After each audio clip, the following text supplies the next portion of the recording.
Welcome back to Cocina y Soy. Today we are going to be making butter soy cod. How did this fusion come about? The exact origins are actually unknown, but the flavor profile is infamous.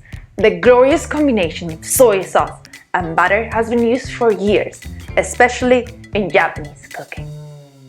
It's everything you need in a sauce. Rich, salty, sweet, umami. What else can we ask for?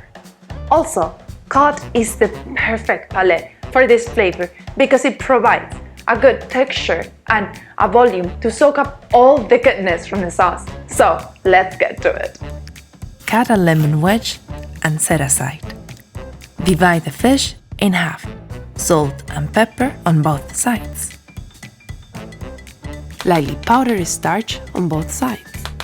Heat a non-stick frying pan and melt butter across the surface. Place the cod into the frying pan skin side down. Cook until the skin is charred, turn it over, char the other side as well. Introduce the spinach where there is a space. Time to add more flavor. Add the soy sauce to the butter liquids in the pan. Once the sauce reduces, the dish, it's ready. And here it is, butter soy cod. Nothing compares to the salty and smooth flavors of soy and butter together.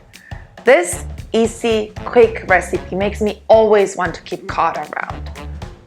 It's really a mystery and kind of interesting how Western condiments like butter, ketchup, and mayonnaise has made its way deep into the Japanese recipes.